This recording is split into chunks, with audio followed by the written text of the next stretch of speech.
اللہ اللہ اللہ نحمده ونصلي على رسوله الكريم اما بعد فاعوذ بالله من الشیطان الرجیم بسم اللہ الرحمن الرحیم۔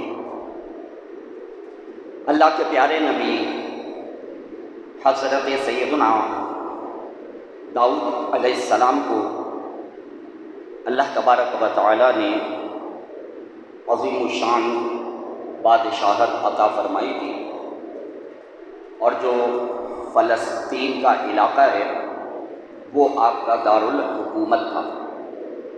چنانچہ حضرت داؤد علیہ السلام کے دل میں یہ خیال آیا کہ فلسطین کے علاقے میں ایک عظیم الشان مسجد ہونی چاہیے۔ چنانچہ حضرت داؤد علیہ السلام نے مسجد اقصیٰ کی تعمیر کا حکم دیا کہ یہاں پر مسجد تعمیر کی جائے۔ جگہ منتخب ہو گئی، لیکن حضرت داؤد علیہ السلام کی زندگی کا آخری وقت آ گیا اور آپ رحلت فرما گئے۔ چنانچہ آپ کو مسجد اقصیٰ کی مکمل تعمیر کا اپنی زندگی میں موقع نہ مل سکا۔ حضرت داؤد علیہ السلام کے بعد آپ کے بیٹے اللہ کے پیارے نبی حضرت سلیمان علیہ السلام یہ تخت نشین ہوئے، اور حضرت سلیمان علیہ السلام ان کو بھی اللہ تبارک و تعالی نے عظیم الشان بادشاہت عطا فرمائی۔ اور جناب سلیمان علیہ السلام کو اللہ تبارک و تعالی نے ایسی بادشاہت عطا فرمائی کہ جس وقت جناب سلیمان علیہ السلام بادشاہ تھے اس وقت روئے زمین پر کسی کی حکومت نہیں تھی، ساری دنیا پہ حضرت سلیمان علیہ السلام کا حکم چلتا تھا۔ اور صرف انسانوں پہ ہی نہیں بلکہ انسانوں پہ، جنات پہ، درندوں پہ، چرندوں پہ، پرندوں پہ، یعنی جو بھی زمین پر آباد مخلوق تھی ہر مخلوق پہ حضرت سلیمان علیہ السلام کی حکومت قائم۔ اللہ تعالیٰ نے آپ کو ایسا عظیم الشان ملک و سلطنت عطا فرمایا۔ تو جناب داؤد علیہ السلام نے جو کام شروع کیا تھا تو اس کام کے مکمل کرنے کا بیڑا آپ کے بیٹے جناب سلیمان علیہ السلام نے اٹھایا کہ اس مسجد کی مکمل تعمیر ہونی چاہیے۔ اور حضرت سلیمان علیہ السلام کی شان کہ آپ نے مسجد اقصیٰ کی تعمیر انسانوں سے نہیں کروائی بلکہ جنات کے سپرد یہ کام لگایا۔ چنانچہ حضرت سلیمان علیہ السلام کے حکم سے جنات نے اس مسجد کو تعمیر کیا۔ تو مسجد اقصیٰ یہ وہ مسجد ہے کہ جس کی تعمیر جنات نے کی ہے، اور یہ مسجد جتنے بھی آسمانی مذاہب ہیں ان سب کے نزدیک بہت زیادہ مقدس ہے۔ اسی لیے جس شہر میں یہ مسجد ہے اس کو بیت المقدس کہا جاتا ہے۔ تو حضرت سلیمان علیہ السلام یہ اپنے باپ جناب داؤد علیہ السلام پر جو کتاب نازل ہوئی تھی زبور، یہ اس کے امین تھے۔ چنانچہ آپ نے زبور کے احکامات کو جو ہے وہ دنیا میں قائم فرمایا، اور زبور کے ماننے والے کون ہیں؟ وہ ہیں یہودی جو ہیں وہ زبور کے احکامات کو ماننے والے تھے، لہذا ان کے نزدیک بھی یہ مسجد اقصیٰ بہت اہمیت کی حامل۔ اچھا، اب جناب عیسیٰ علیہ السلام کی جب پیدائش ہوئی اللہ تبارک و تعالی نے آپ کو نبوت سے اور کتاب سے سرفراز فرمایا، تو ان کے ماننے والے یعنی نصارہ عیسائیوں ان کے نزدیک بھی یہ مسجد بہت زیادہ مقدس ہے اور رحمت کی حامل ہے۔ کیوں؟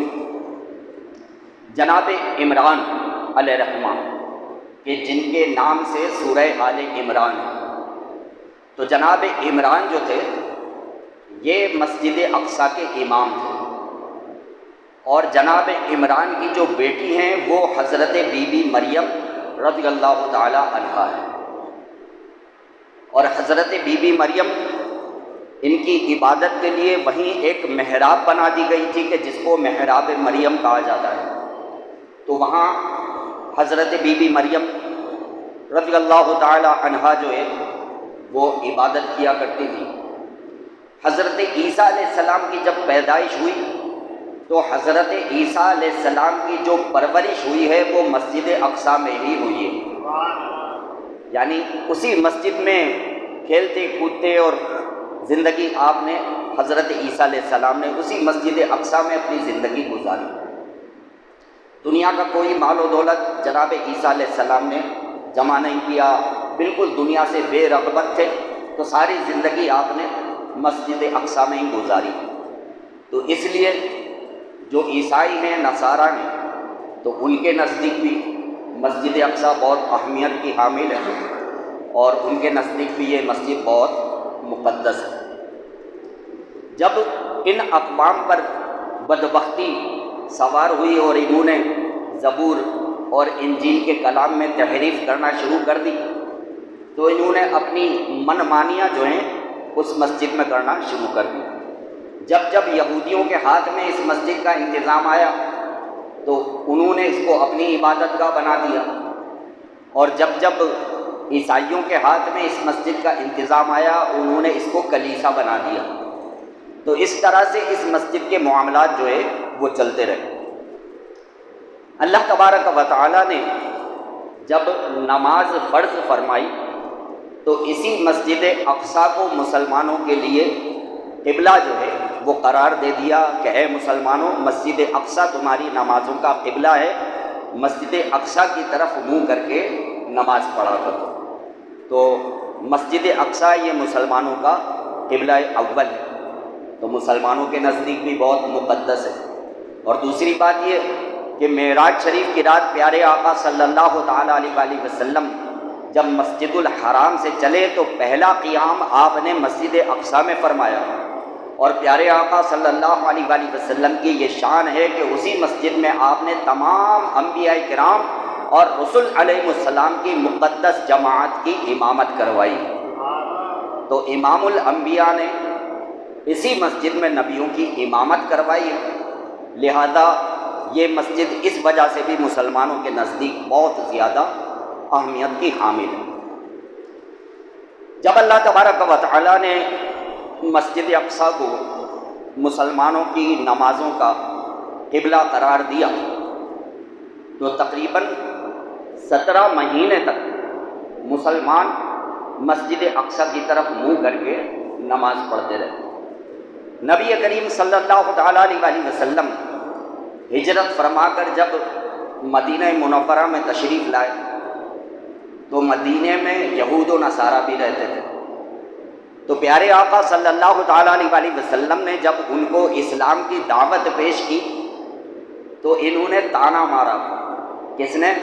یہود و نصارہ نے طعنہ یہ مارا کہ اے محمد، دین تو آپ نیا لے کر کے آئے ہیں لیکن قبلہ آپ کا پرانا والا ہے، اور آپ اپنی نمازوں میں قبلے کے لیے بھی ہماری مسجد اقصیٰ کے محتاج ہیں۔ اگر ہماری مسجد کی طرف آپ رخ نہیں کریں گے تو آپ کی تو نماز بھی نہیں ہوگی۔ تو یہود و نصارہ نے یہ طعنہ مارا۔ تو پیارے آقا صلی اللہ علیہ وآلہ وسلم کے قلب انور پر اس بات کا بڑا دکھ ہوا اور آپ کو بڑا گناہ گزرا کہ اتنا بڑا طعنہ جو ہے وہ یہود و نصارہ نے مارا ہے۔ اور جو صحابہ کرام علیہم الرضوان تھے ان کو بھی اس بات کی بڑی تکلیف ہوئی کہ یہود و نصارہ نے اتنی بڑی بات جو ہے وہ کر دی کہ آپ اپنی نمازوں کے لیے بھی ہماری مسجد کے محتاج ہیں، اگر ہماری مسجد اقصیٰ کی طرف منہ نہیں کریں گے تو آپ کی تو نماز بھی نہیں ہوگی۔ تو دین تو نیا لائے ہیں لیکن قبلہ پرانا والا ہے۔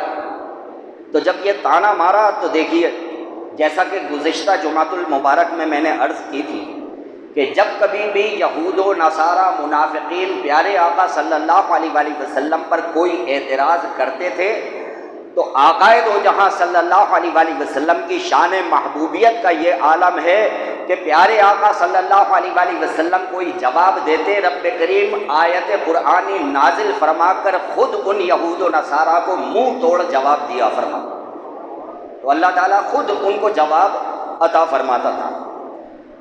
اب جب یہ بات ہو گئی تو پیارے آقا صلی اللہ علیہ وآلہ وسلم کے دل پر جو ہے ایک ناگواری اور گرانی جو ہے وہ ہر وقت رہنے لگی۔ پیر کا دن تھا، ظہر کی نماز کا وقت تھا، پیارے آقا صلی اللہ علیہ وآلہ وسلم قبیلہ بنی سلمہ کی مسجد میں نماز پڑھنے کے لیے تشریف لے گئے۔ اب ظہر کی نماز کا وقت ہے، پیارے آقا صلی اللہ علیہ وآلہ وسلم امامت فرما رہے اور پیچھے 9-10 صفحے ہیں صحابہ کرام علیہم رضوان کی، یہ سب کے سب نماز کے اندر ہیں اور مسجد اقصیٰ کی طرف منہ کر کے نماز پڑھ رہے ہیں، اور وہ جو یہود و نصارہ نے تانا مارا تھا نا، اس کی گرانی پیارے آقا صلی اللہ علیہ وآلہ وسلم کے قلب انور پر ہے۔ اب پیارے آقا صلی اللہ علیہ وآلہ وسلم کی حالت یہ ہے کہ حالت قیام میں ہیں اور کبھی کبھی آسمان کی طرف منہ اٹھا کر دیکھتے ہیں کہ ہو سکتا ہے وہی نازل ہو جائے، زبان سے کچھ نہیں کہہ رہے، دعا بھی نہیں مانگ رہے، کوئی الفاظ بھی ادا نہیں کر رہے، نماز کی حالت میں ہے اور نماز کی حالت میں بار بار آسمان کی طرف منہ کرتے ہیں اور پھر منہ نیچے کر لیتے ہیں کہ شاید اللہ تبارک و تعالی وہی نازل فرما دے، اور پھر ہوا بھی ایسا ہی۔ رب کریم نے عین نماز ظہر کے درمیان نماز با جماعت کے دوران اپنے حبیب صلی اللہ علیہ وآلہ وسلم پر وحی نازل فرمائی۔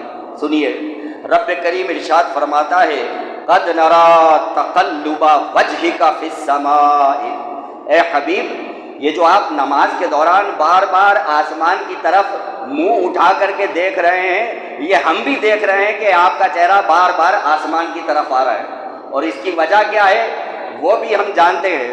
چنانچہ رب کریم پھر ارشاد فرماتا ہے فَلَنُوَلِّيَنَّكَ قِبْلَةً تَرْضَاهَا، اے حبیب ان قریب ہم ضرور آپ کا رخ اس طرف پھیر دیں گے جس طرف منہ کر کے آپ چاہیں گے کہ ہم نماز پڑھا کریں۔ اے حبیب جس طرف آپ کی خوشی ہوگی، جس طرف آپ کی مرضی ہوگی، ہم اسی طرف آپ کا رخ پھیر دیں گے اور پھر آپ اسی طرف منہ کر کے نماز پڑھیے گا۔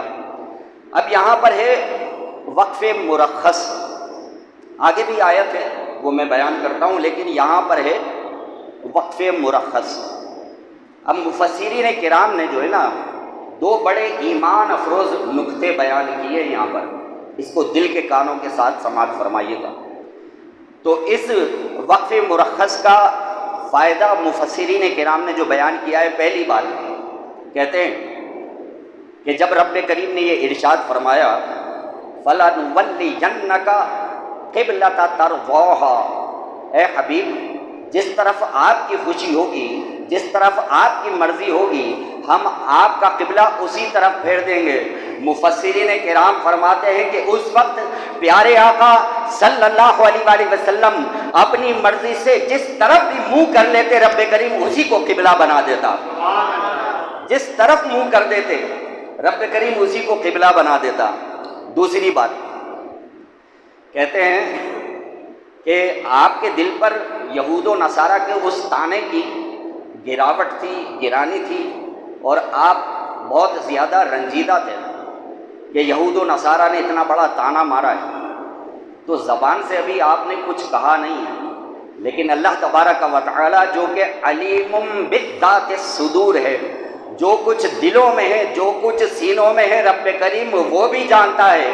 چنانچہ اس کو معلوم ہے کہ میرے حبیب کی خواہش کیا ہے کہ قبلہ کس طرف ہونا چاہیے، کس جگہ کو قبلہ بنانا چاہیے۔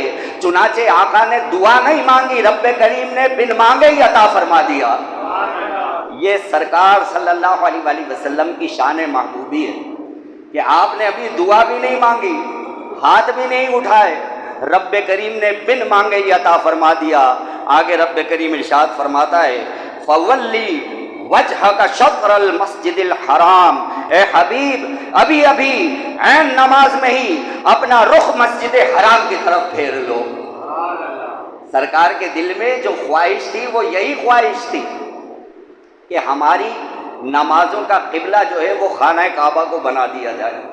تو رب کریم نے بن مانگے ہی عطا فرما دیا، فرمایا اے حبیب ابھی ابھی اسی وقت عین نماز کے اندر ہی اپنا رخ جو ہے وہ مسجد حرام کی طرف پھیر لو۔ اب ذرا تھوڑا تصور میں لائیے گا کیسا حسین منظر ہوگا، خدا کی قسم تصور میں آتا ہے تو ایمان تازہ ہو جاتا ہے۔ نماز کی حالت میں پیارے آقا قیام میں، اور جناب یہ آیت نازل ہو گئی عین نماز کے دوران۔ اب پیارے آقا صلی اللہ علیہ وآلہ وسلم نے نماز کے ہی حالت میں گھومنا شروع کر دیا، سرکار نے نماز کی ہی حالت میں گھومنا شروع کر دیا۔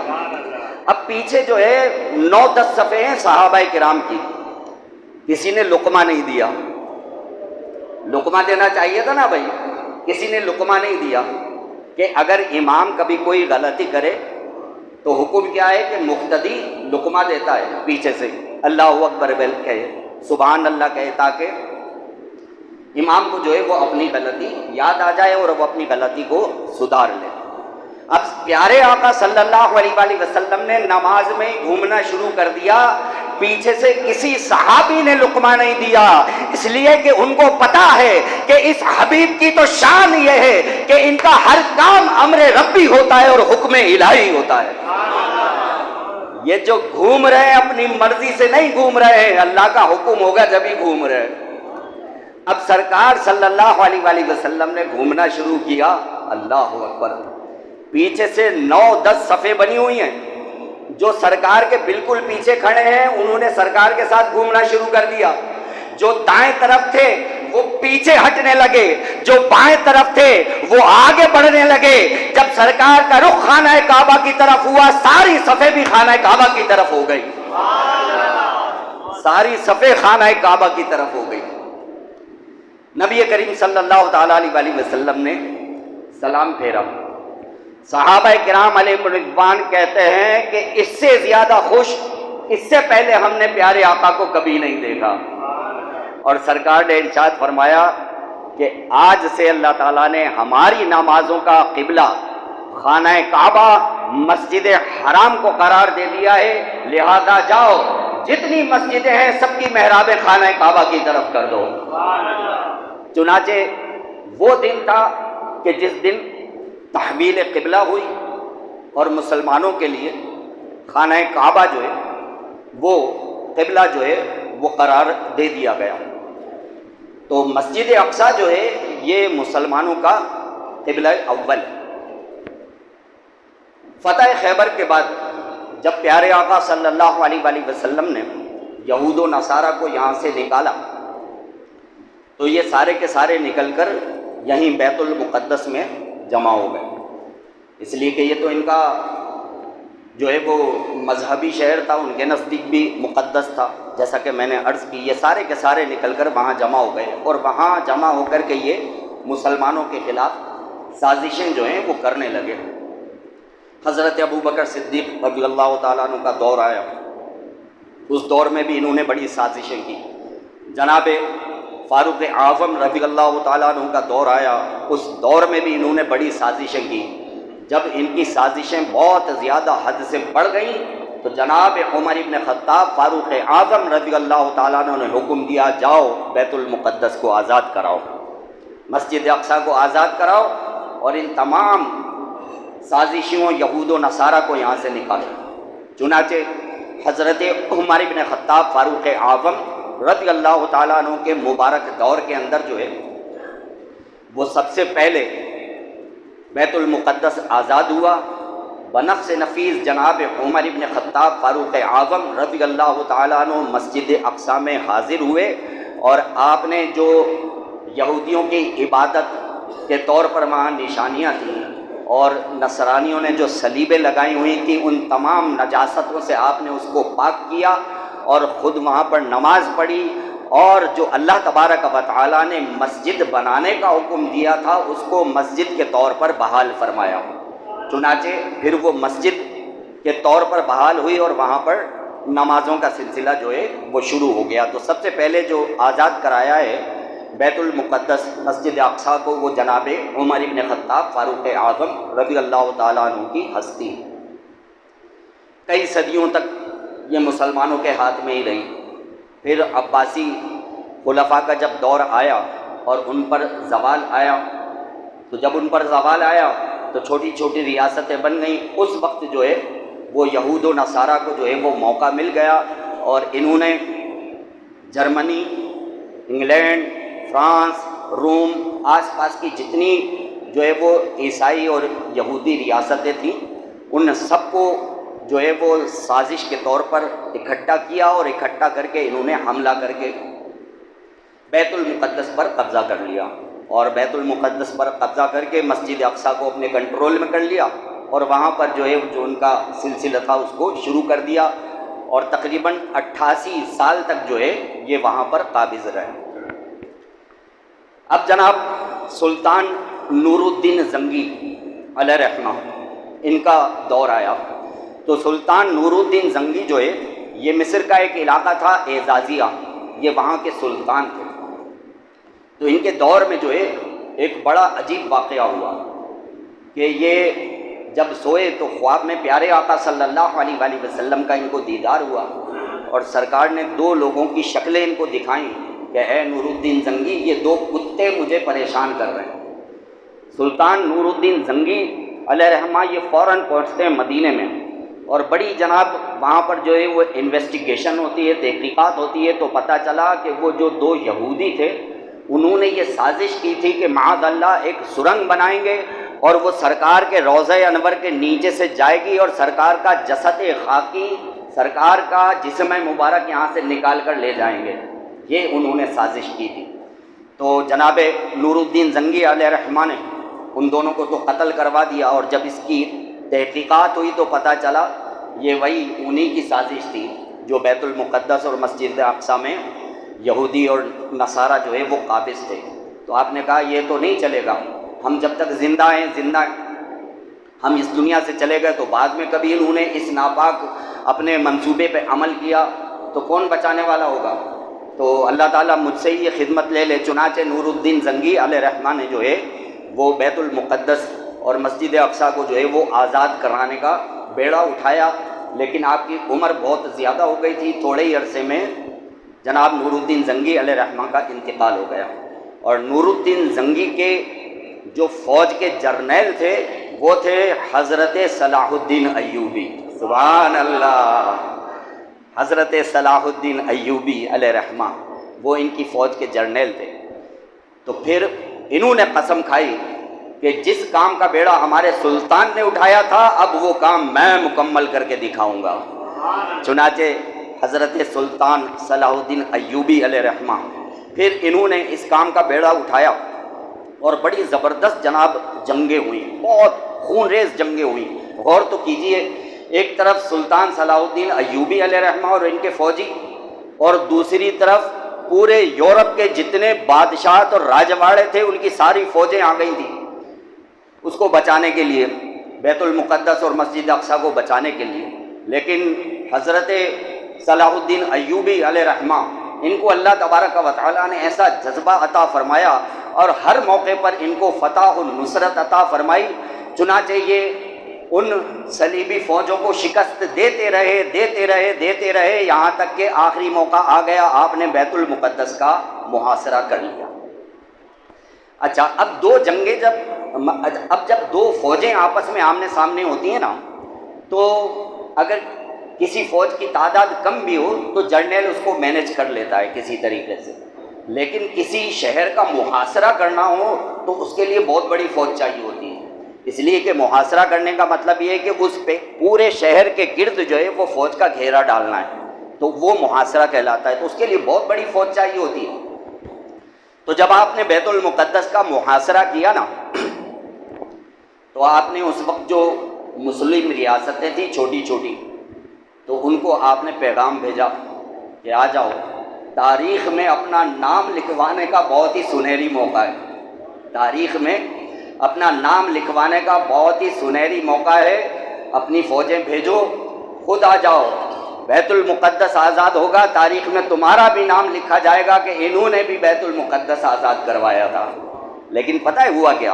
ہوا یہ کہ وہ جو مسلم ریاستیں تھیں اور ان کے جو بزدل حکمران تھے، انہوں نے جواباً جو ہے وہ صلاح الدین ایوبی علیہ الرحمہ کو پیغام بھیجا۔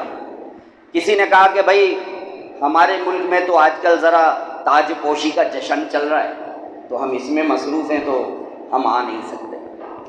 کسی نے کہا بھائی ہمارے یہاں تو ایک سالانہ کوئی تہوار ہوتا ہے، تو ہماری تو پوری قوم اور ملک اور فوج جو ہے اس کی سیکیورٹی پہ لگی ہوئی ہے، تو ہم لوگ تو اپنے ملک کے اندر وہ تہوار منا رہے ہیں، تو اس لیے ہم تو فوج بھیج نہیں سکتے۔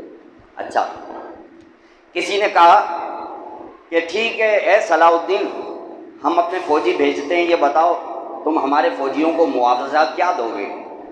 یہ پوچھا کہ اے صلاح الدین، ہم اپنے فوجی بھیجتے ہیں تم کو، یہ بتاؤ تم ان کی کیا خدمت کرو گے، تم ان کو کیا معاوضہ دو گے؟ اللہ اکبر! حضرت صلاح الدین ایوبی علیہ الرحمہ نے جو جواب دیا ہے نا، قیامت تک کے مسلمان حکمرانوں کے منہ پہ تماچا ہے، جو جناب صلاح الدین ایوبی علیہ الرحمہ نے ان کو جواب دیا۔ حضرت صلاح الدین ایوبی رحمۃ اللہ تعالی علیہ، انہوں نے جواب دیا، کیا جواب دیتے ہیں؟ کہتے ہیں کہ مسجد اقصیٰ کو آزاد کرانے کے لیے مردوں کی فوج کی ضرورت ہے، کھدڑوں کے فوج کی ضرورت نہیں ہے۔ تم نے جو فوج کے نام پہ کھدڑے پالے ہوئے ہیں، تم ان کے ناچ دیکھو، تم ان کے گانے سنو، ہمیں کھدڑوں کے فوج کی ضرورت نہیں ہے، ہمیں مردوں کی فوج کی ضرورت ہے۔ میرے پاس مرد فوجی ہیں، بس ہم نے یہ سوچ لیا ہے کہ یا تو بیت المقدس آزاد کرائیں گے، غازی بن جائیں گے، یا اللہ کی راہ میں قربان ہو کے اپنی گردنیں کٹا لیں گے۔ کہتے ہیں ہمیں مردوں کی فوج کی ضرورت ہے، کھدڑوں کی فوج کی ضرورت نہیں ہے۔ اور پھر جب آپ نے اپنی فوج کے سامنے یہ خطاب کیا نا، جناب صلاح الدین ایوبی علیہ الرحمہ نے، ان کی فوج میں ایسا ولولہ اور ایسا جذبہ پیدا ہو گیا، ہر فوجی نے سر پہ کفن باندھ لیا اور کفن باندھ کے کہتا ہے اے سلطان، بس آج آخری دن ہے، یا ہم زمین کے اوپر ہوں گے یا زمین کے نیچے ہوں گے، بس ہماری زندگی کا آخری دن ہے، یا غازی یا شہید۔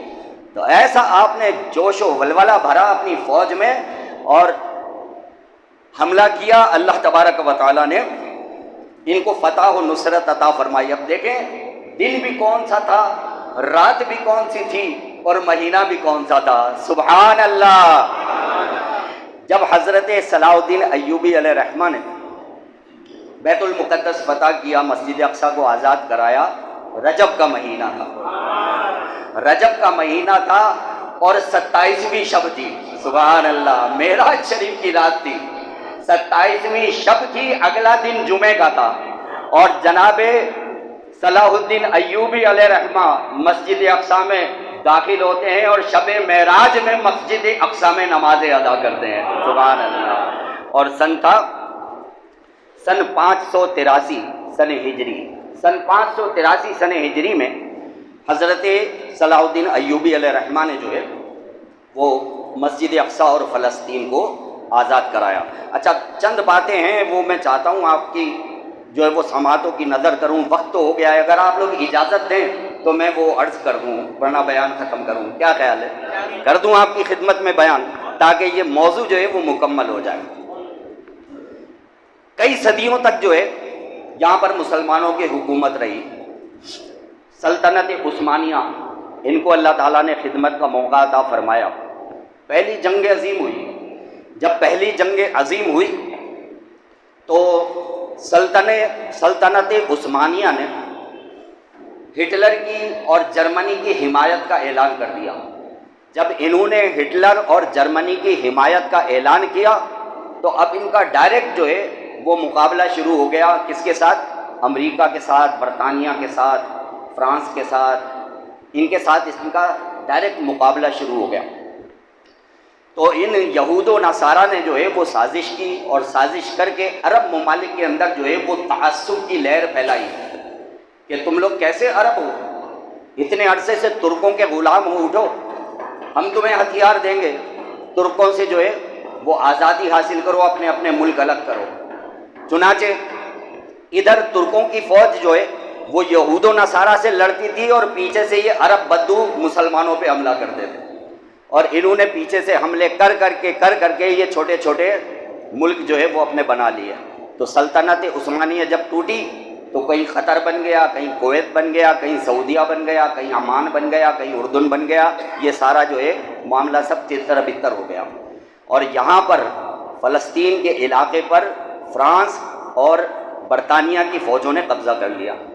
اب یہاں پر فرانس اور برطانیہ کی فوجوں نے جب قبضہ کیا تو انہوں نے جو ہے وہ ساری دنیا سے یہودیوں کو لا کر کے اس علاقے میں آباد کروانا شروع کر دیا۔ اب ساری دنیا سے یہودی آہستہ آہستہ یہاں پر آباد ہونے لگے۔ اچھا یہ کرتے کیا تھے؟ یہ یہاں پر آتے تھے، مال دولت تو بہت ہے ان کے پاس، IMF ورلڈ بینک سارا انہی کے ہاتھ میں، ساری دنیا کی اکانومی جو ہے یہی لوگ کنٹرول کرتے ہیں، تو مال دولت تو بہت ہے ان کے پاس۔ منہ مانگے پیسے دیتے تھے اور فلسطینیوں سے زمین خریدتے تھے۔ جو فلسطینی دیتے مطلب رقم آفر کرتے تھے اس سے دگنی رقم دے کر کے یہ زمینیں خرید لیتے تھے۔ تو زمینیں خرید کے بھائی انہوں نے وہاں پر اپنی ہاؤسنگ سوسائٹیاں جو ہیں وہ قائم کرنا شروع کر دی ہیں اور اس میں یہودیوں کو آباد کرنے لگے۔ اچھا ہاؤسنگ سوسائٹیوں کے چاروں طرف یہ ایک بڑی اونچی سی دیوار بناتے تھے سیکیورٹی کے نام پہ کہ بھئی یہ ہماری ہاؤسنگ سوسائٹی کے لیے جو ہے سیکیورٹی وال ہے۔ اچھا اس ہاؤسنگ سوسائٹیوں میں ہوتا کیا تھا؟ یہود و نصارہ تو رہتے ہی رہتے تھے، انہوں نے وہاں اسلحے کی فیکٹریاں لگانا شروع کر دی۔ اسلحے کی فیکٹریاں لگانا شروع کر دی، کسی کو پتہ ہی نہیں کہ بھائی اس چار دیواری کے اندر ہو کیا رہا ہے۔ خوب اسلحہ بنایا انہوں نے۔ دوسری جنگ عظیم ہوئی۔ دوسری جنگ عظیم میں جب بہت زیادہ حالات جو ہے وہ خراب ہو گئے تو برطانیہ نے کہا کہ بھائی ہم تو اس علاقے کو چھوڑ کے جا رہے ہیں، لہذا اب یہودی اور مسلمان فلسطینی یہ خود ہی اپنے علاقے کو سنبھالیں۔ تو یہ یہاں سے برطانیہ کے جو فوجی تھے یہ چھوڑ کر کے چلے گئے۔ جب یہ چھوڑ کر کے چلے گئے تو اب پیچھے تو ہو گیا تنازع۔ پیچھے جب تنازع ہو گیا کہ بھائی اب اس علاقے پر کس کا کنٹرول ہونا چاہیے، تو انہوں نے جو اسلحہ بنایا تھا وہ اسی دن کے لیے بنایا تھا، انہوں نے جو تیاری کی تھی وہ اسی دن کے لیے کی تھی، انہوں نے جو اپنی فوج اندر ہی اندر پالی تھی وہ اسی لیے پالی تھی، اور انہوں نے حملہ کر کے مسجد اقصیٰ، بیت المقدس سب پہ قبضہ کیا، اور قبضہ کر کے سن 1948 کے اندر جو ہے وہ اسرائیل کا اعلان کر دیا کہ یہ اسرائیل ہے، یہودیوں کا ملک ہے، اور اس میں کسی کو جو ہے وہ قدم رکھنے کی اجازت نہیں ہے۔ اور وہ سن 1948 سے لے کر کے آج تک فلسطینی مسلمان جو کہ اس زمین کے وارث ہیں ان پر ظلم کر رہے ہیں، ستم کر رہے ہیں، اور ظلم و ستم کر کے جو ہے وہ انہوں نے سمجھ لو ان کی زندگیاں جو ہیں وہ اجیرن کی ہوئی ہیں۔ ابھی بڑا موقع آیا ہے کہ اللہ تبارک و تعالیٰ نے ان فلسطینیوں کو بڑی ہمت عطا فرمائی، اور انہوں نے ہمت کر کے جو ہے اتنی بڑی طاقت کے ساتھ جو ہے وہ ٹکر لے لی ہے۔ اللہ تبارک و تعالیٰ ہمارے فلسطینی مجاہدین کی غیب سے مدد فرمائے، ان کو فتح و نصرت عطا فرمائے، ہمارے قبلہ اول بیت المقدس مسجد اقصیٰ کو آزادی نصیب فرمائے، اور ساری دنیا کے مسلمان ممالک کو بھی کچھ غیرت کھا کے آپس میں اتحاد اور اتفاق کر کے ان فلسطینیوں کی حمایت کرنے کی توفیق عطا فرمائے۔